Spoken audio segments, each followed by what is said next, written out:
Papo Mais.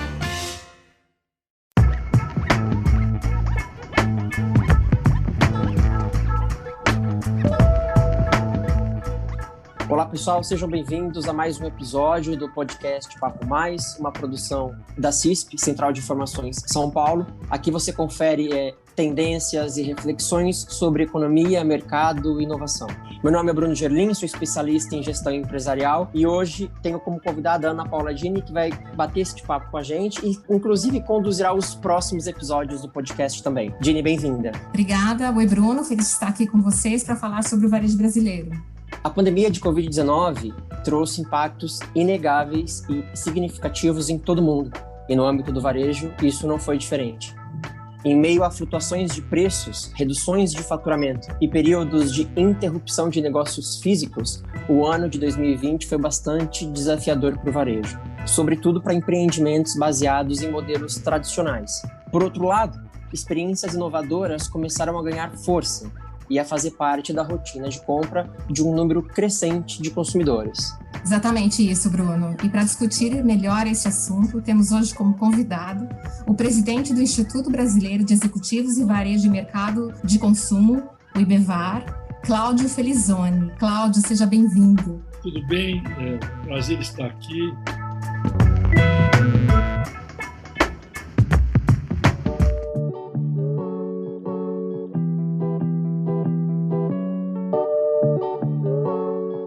Bom, para começar, a gente vai pensar, nesse período de incertezas como o atual, é difícil a gente traçar perspectivas acuradas. Contudo, de modo geral, como o senhor vê e avalia o cenário de 2021 para o varejo brasileiro? Você falou muito bem, né? Em finanças, existe uma diferença muito grande entre risco e incerteza. Risco é quando, por exemplo, você joga uma moeda para cima, pode dar cara, pode dar coroa, e você consegue associar a probabilidade. No caso da moeda, 50% para a cara, 50% para a coroa. Eu jogo um dado, pode dar 1, 2, 3, 4, 5, 6. A chance de qualquer face é 1/6. E a incerteza? Quando acontece uma situação de incerteza? É quando você não conhece os estados futuros, ou seja, você não sabe se vai dar cara ou se vai dar coroa, é difícil saber, e mesmo que saiba, você não consegue atribuir uma probabilidade de ocorrência. Nós vivemos, lamentavelmente, uma situação de grande incerteza. Essa crise ela é muito diferente de todas as outras crises que abalaram recentemente o mundo e o mundo dos negócios. Seja a crise de 2008, 2009, seja até mesmo a crise de 29.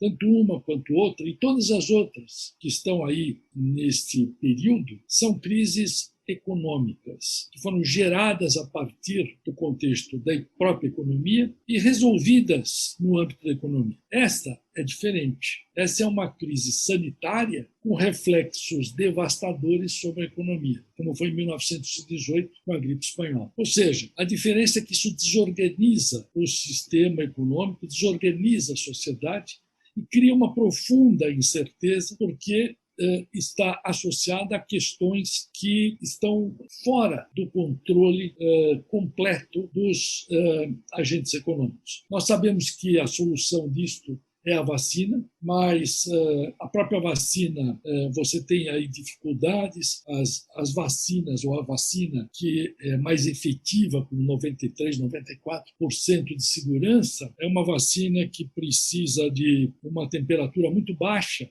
menos 70 graus, da Pfizer. As outras, elas têm uma temperatura menor, mas a sua eficácia é muito menor.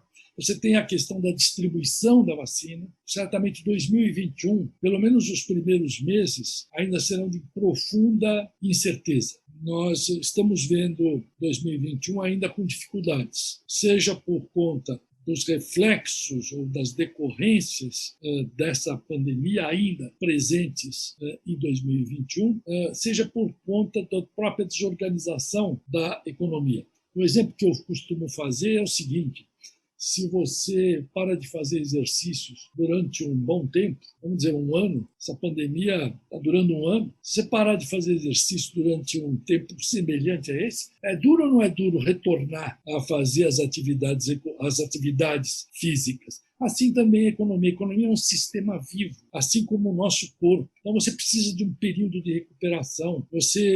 As coisas não vão voltar imediatamente. Vamos assim, o início do retorno depende fundamentalmente da questão da vacina. E essa questão da vacina, eu não sou especialista nisso, mas você acompanhando, você vê que é uma questão que não está solucionada. Seja porque aqui é muito efetiva, tem uma temperatura muito baixa, então você tem um problema logístico muito grande, você tem um custo bastante alto, seja por conta da própria distribuição dessa vacina no mundo.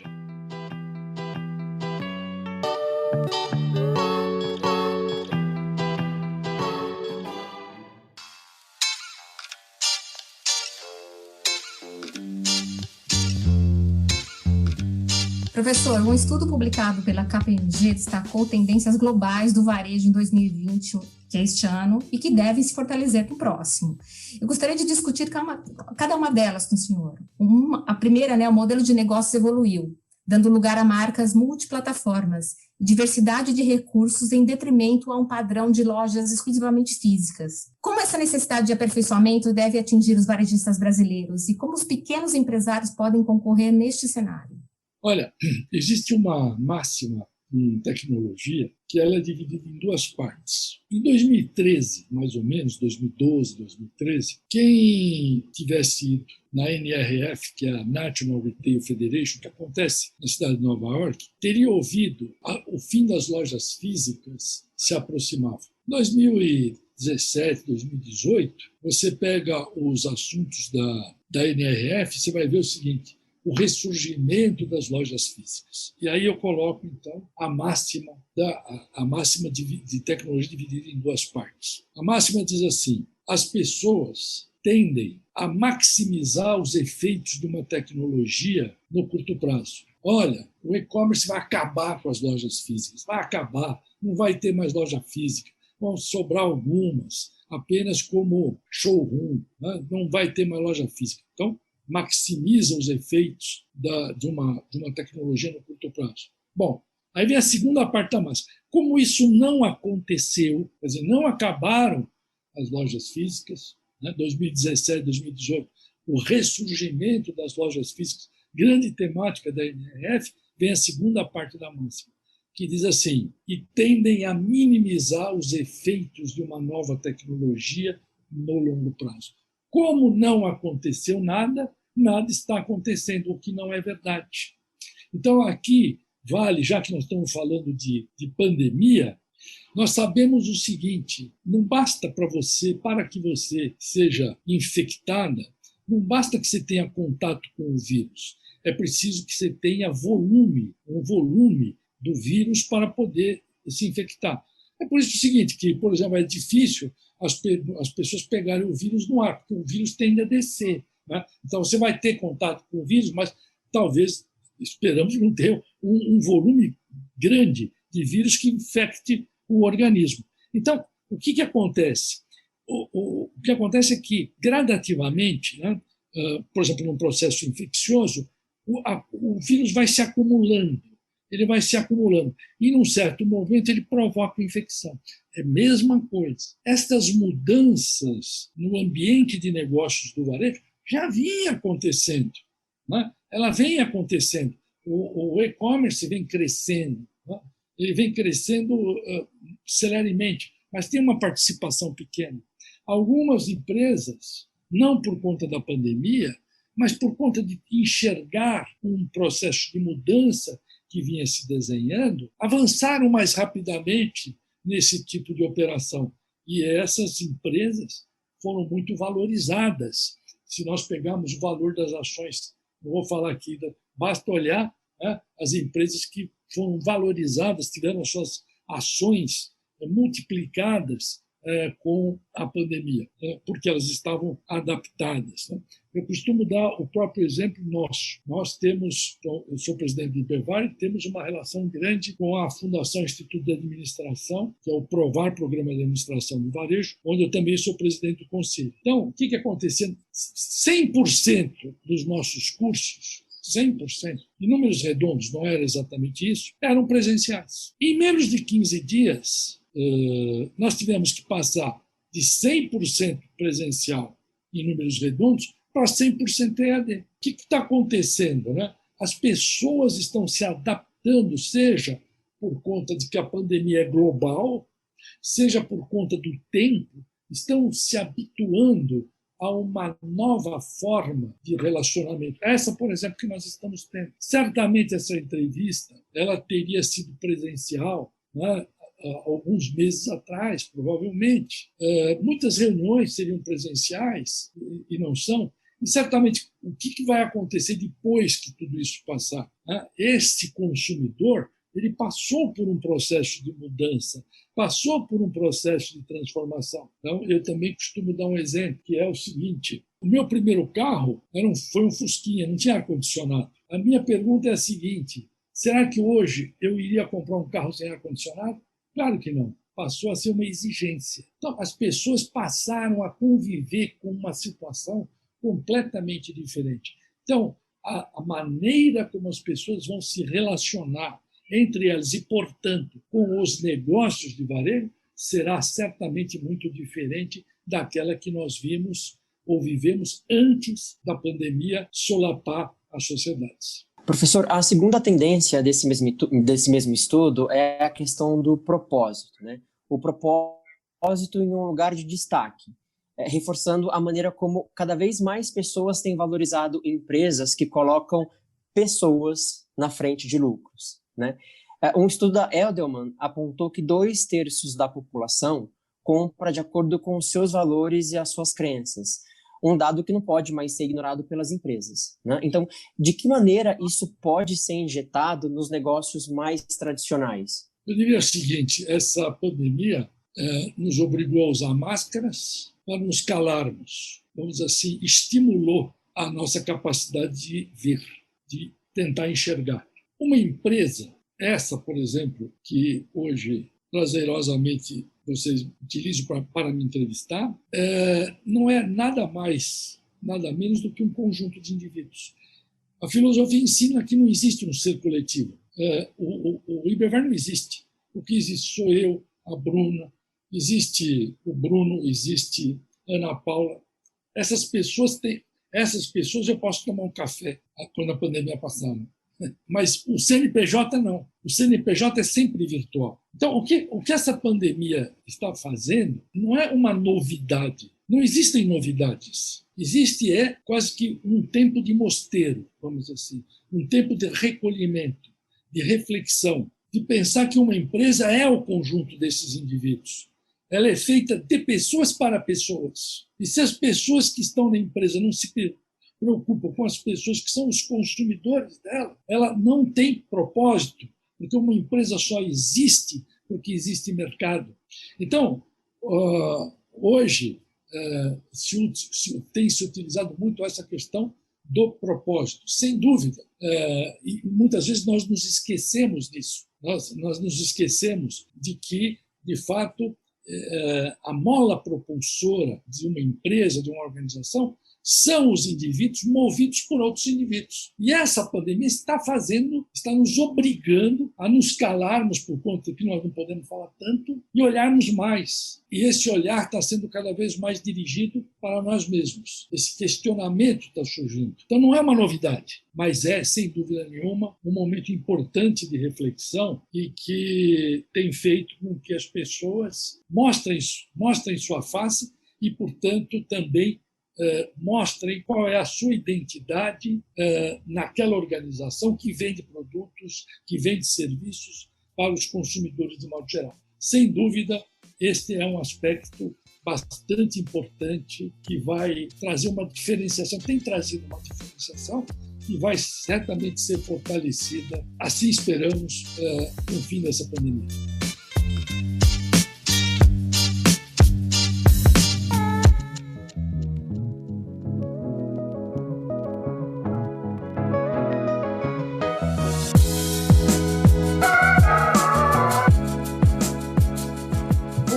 custo dos negócios é outro assunto importante, né? Que ele passa ou passou a ser repensado por todo mundo, já que os modelos tradicionais de redução de custos não fazem mais sentido no cenário atual. Isso afeta diretamente a relação com os fabricantes e fornecedores. Eu pergunto para o senhor, como a indústria pode se preparar para isso, já que o varejo ele acabou passando por essa transformação muito rapidamente nesse ano, mas como a indústria pode se preparar para isso? Todos os elos da cadeia têm que se preparar para um mundo muito mais competitivo. Vou dar um exemplo. Tá? Não existe setor mais concentrado que o setor bancário, financeiro. E aí vem um negócio chamado PIX. Quando é que um banco iria inventar o PIX? Ter a ideia de inventar um PIX. Seria a mesma coisa que produzir o chinelo para apanhar depois. Ninguém vai querer produzir o chinelo. Então, por que isso aconteceu? Isso aconteceu porque a dinâmica do mercado está empurrando cada vez mais para a maior competição. As pessoas estão cada vez mais informadas. Os negócios, as comparações são cada vez mais rápidas. O consumidor é cada vez mais bem informado. Existe até um problema de ter muita informação e ele não saber o que fazer com aquilo. Os bancos, se você olhar, estão fazendo uma baita campanha, todos os bancos, a favor do PIX. Por quê? Uma situação inexorável. Então, agora eles aceitam isto, porque, de outro modo, eles vão perder os outros negócios que eles têm com aqueles clientes. E por que isso aconteceu? Por conta de que o mercado está cada vez mais price taker. O mercado está cada vez mais competitivo. As margens tendem a ser estreitadas.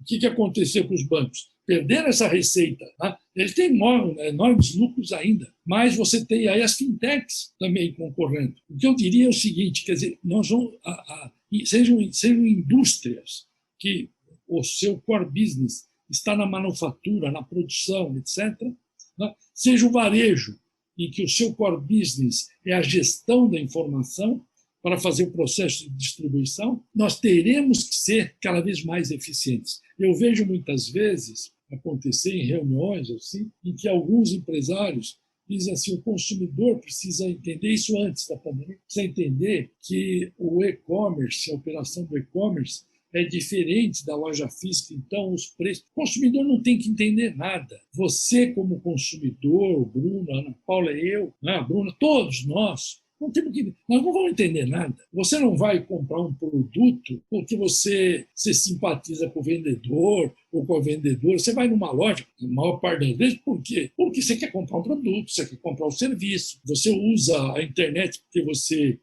precisa de alguma coisa. Então, o consumidor é um só.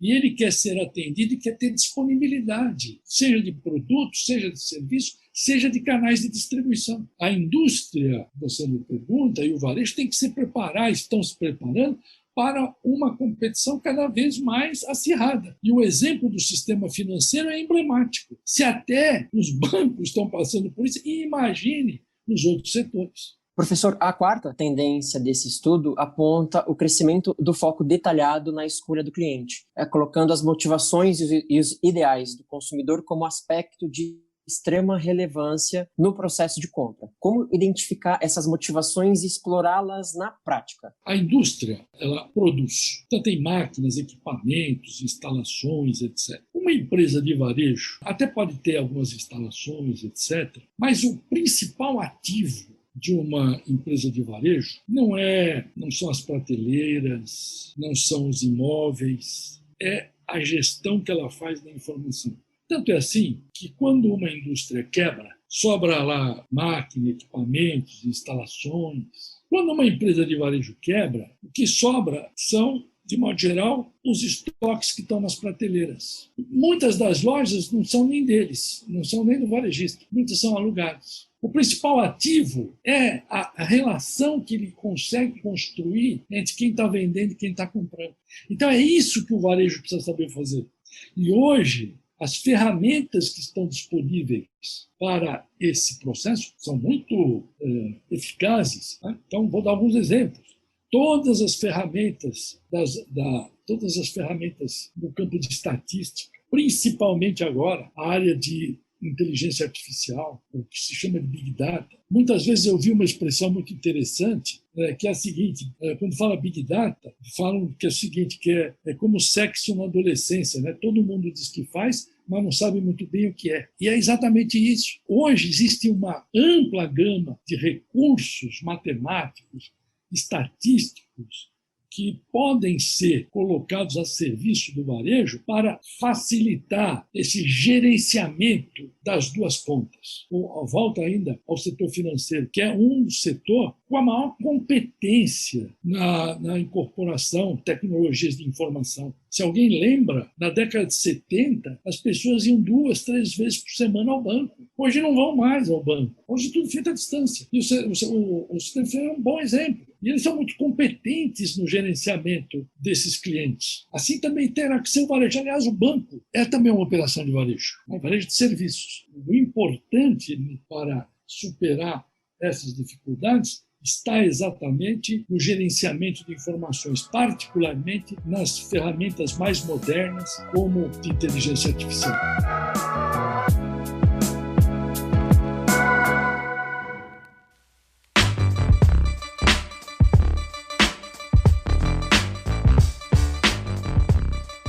Obrigado, professor, por compartilhar seu conhecimento com a gente, dar essas dicas, debater um pouco sobre o varejo de 2021. 2020 foi um ano bem desafiador. A gente espera que 2021 seja um ano onde a gente possa colher um pouco dos frutos plantados em 2020 e fortalecê-los. Obrigado, professor, pela participação no episódio. Eu agradeço e aproveito a oportunidade para desejar um bom Natal e um feliz ano a todos vocês e a todos que me ouvem. Obrigada, professor. E assim encerramos o nosso episódio do podcast Papo Mais, da CISP. Se você curtiu, inscreva-se no nosso canal ou siga o nosso perfil no Spotify para acompanhar os próximos episódios. Você também está convidado a enviar suas sugestões, dúvidas, perguntas para o e-mail relacionamento@cisp.com.br.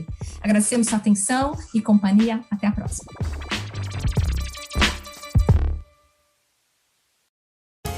Você ouviu Papo Mais, podcast da CISP.